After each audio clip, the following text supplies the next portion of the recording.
Waheguru Ji Ka Khalsa, Waheguru Ji Ki Fateh. Today in Babaneea Kahaneea, the stories of our ancestors, we will look at the journey of Baba Banda Singh Bahadur, a great Sikh leader of the 18th century. This journey of Raj starts in 1708 when Baba Banda Singh Ji is given the order by Guru Gobind Singh Ji Maharaj themselves to uproot the Mughal dynasty.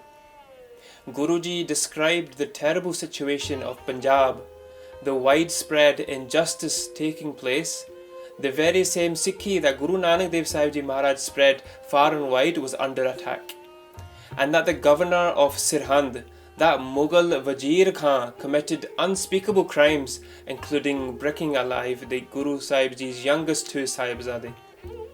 Guru Sahib commanded Banda Singh Bahadur to pick up the sword and head towards Punjab, and Maharaj at that time placed the Panj Pyare, who were the Hazuri Singhs of Maharaj, as advisors to Baba Banda Singh.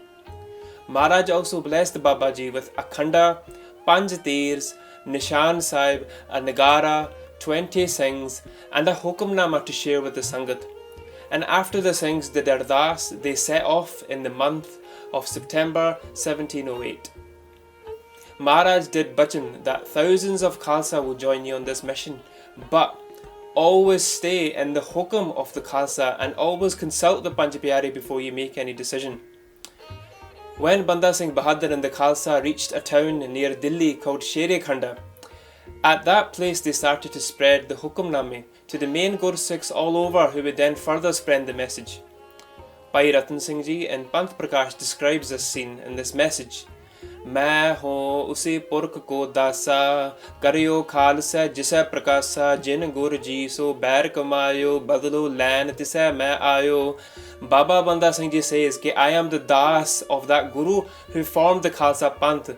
I am here to get justice and finish all those who harmed Sikhi, those who did the Shaheedi of Tan Baba Zoravar Singh, Tan Baba Fateh Singh Ji. And once I have destroyed these dushts, only then will I call myself a Banda, a man of the Guru. In a short period of time, thousands of Singhs from Punjab and even further from Bihar, Patna and as far as Kabul started to arrive at the campsite, because this Hukamnama that they sent out had a lot of significance behind it.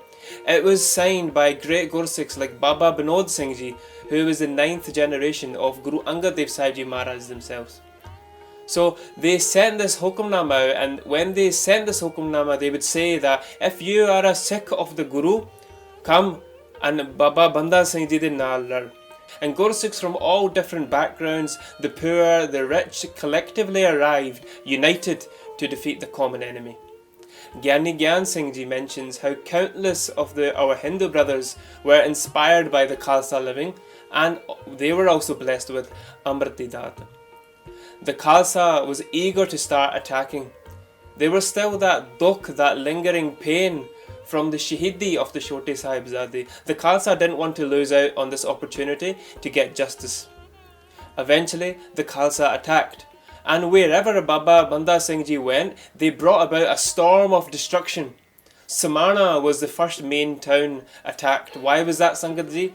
Not only was this a financial stronghold for the Mughal regime at the time, it was also the town of the executioner of Guru Tegh Bahadur Sahib Ji Maharaj. The executioner's name was Jalaluddin, and also home to Sashal Beg and Bashal Beg, the two brother executioners of the Chote Sahibzadeh.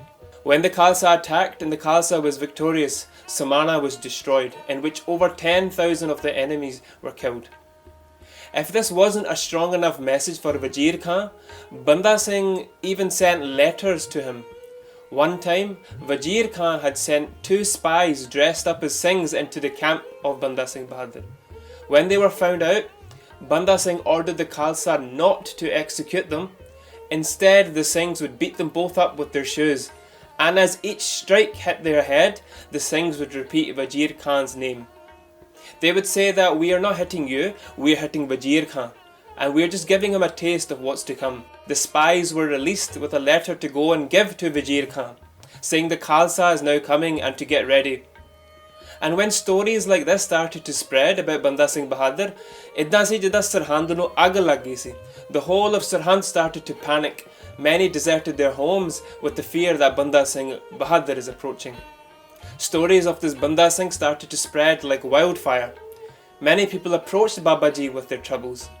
One time, many Hindus of the area Kapuri came to Banda Singh and begged him to do something about Kadamdeen. Kadamdeen was the ruler of the area, and he was such a corrupt and evil person. What he used to do, Sangatji, is when a Hindu woman was married in his alaka, in his area, she would be captured by him straight away after the wedding ceremony, and he would rape them. They'd rape the women and then release them to her in-laws. So no one had the nerve to do anything about this guy. And eventually, people of the area arrived to Banda Singh Bahadur when they heard of Banda Singh's success. And they arrived crying, begging, and they clutched the feet of Babaji, asking him to take action. Babaji at once sent some of his main generals of the Panth, including Baba Banda Singh Ji, along with 500 Singhs, to go and end this brutality. When the Singhs arrived, Kadamdeen was intoxicated in one of his own institutions. And the Singhs, at that point, they set the place on fire, they captured Kadamdeen and they brought him back to Banda Singh. Once he admitted to raping and killing countless women, the Khalsa gave justice and got justice there and then. The Khalsa, what they did to him, they hung him from a tree and then they burnt him alive. The Singhs at the time were the police, they were the courts and they were the judges. Babaji would go on bringing justice to people who had no hope left after enduring this type of treatment for many years. Banda Singh's crusade grew stronger and stronger as more forces heard about Banda Singh's success. The next main location attacked was Zoravar. Its ruler, Osman Khan, was notorious for the oppression of his people. The residents of the alaka of the area, they were disrespected so much that there was a ban on cremation. No Hindu could do the final rites of their dead as per their faith. That's how oppressed they were. The ruler was also responsible for the torture and Shaheedi of that great Muslim saint, Pir Buddha Shah, and his family, who had all assisted Guru Gobind Singh Ji Maharaj during their first battle, the Battle of Punjab. His sons, along with 700 of his followers, were Shaheed in this battle for Guru Gobind Singh Ji Maharaj. And Sangat Ji, remember, this is a Muslim. Look at his love for Maharaj, that he sacrificed his whole family for Maharaj. When he was captured, he was tortured for supporting Guru Gobind Singh Ji. So at this point, the Khalsa is remembering this great Shaheedi, this great Qurbani of Pir Buddha Shah, and at that point they destroyed the whole city and the evil rulers at the time. Not all the Singhs had actually joined Baba Banda Singh Bahadur yet. When Wajir Khan heard that the Singhs, numbering a total of 7,000 from the Majha and Doaba region of Punjab, were making their way to join with Babaji, he immediately sent his depute, Sher Muhammad Khan, to deal with these Singhs before they reached Babaji's camp. The forces clashed at Ropar, and in this jung, Sher Muhammad Khan was wounded, and his brother and cousins were all killed.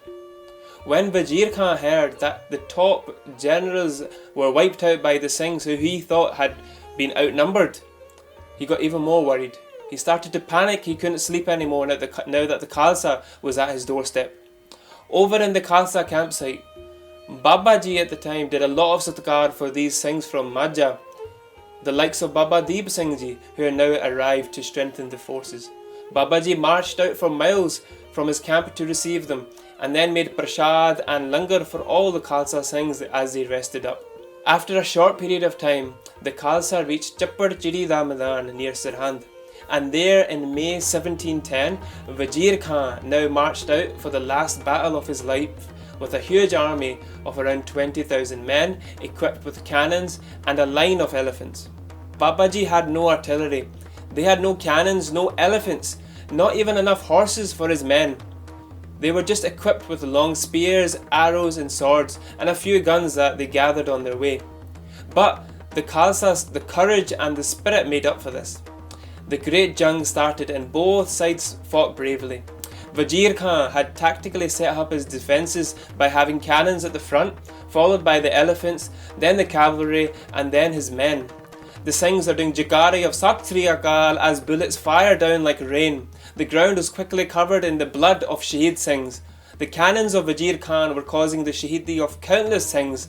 So at that point the Khalsa focused on destroying the cannons first.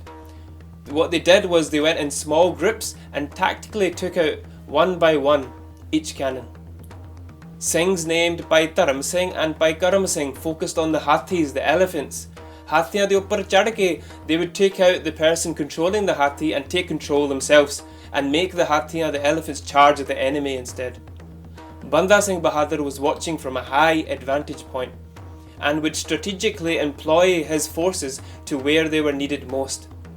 A time came during the Jang when Babaji used one of the Panja arrows, the 5 arrows belonging to Guru Gobind Singh Ji Maharaj, and when that arrow was fired it caused a storm, killing countless of the enemies.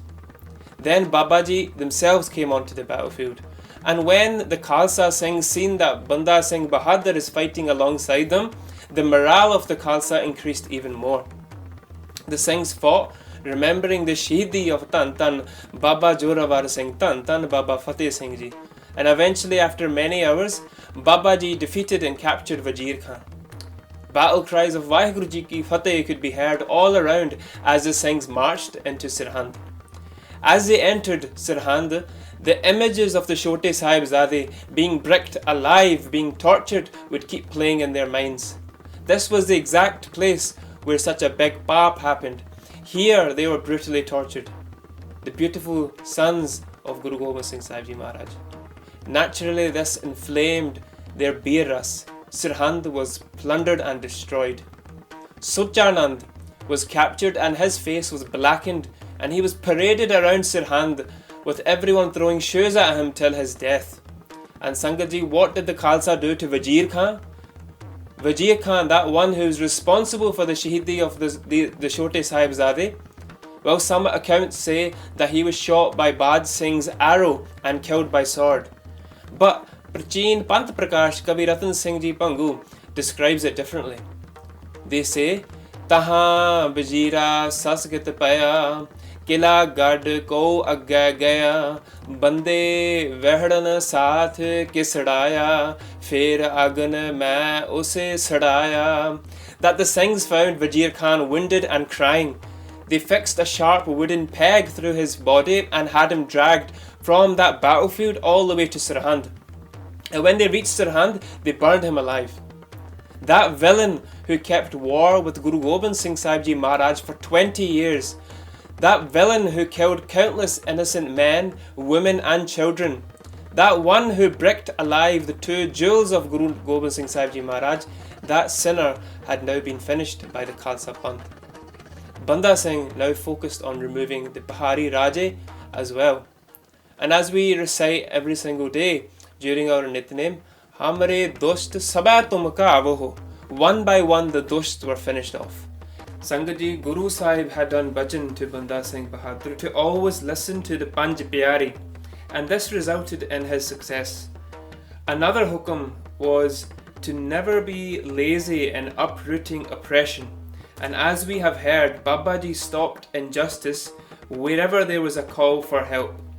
They stopped the oppressive rule, whether that was Kadamdeen or Wajir Khan. And Babaji was seen as a symbol of hope for not just the Sikh population but for all faiths. Dushtan nu sodhan le Guru Sahib ne Khalsa Pragat Kita, but Khalsa was also full of daya, compassion. The general population welcomed the Singhs. Many towns were built like castles or forts, and the reason why the Khalsa and the Singhs burned these down was to make sure that the people would never be troubled again by dictators. Next week, we will learn about Babaji's rule and their Shaheedi.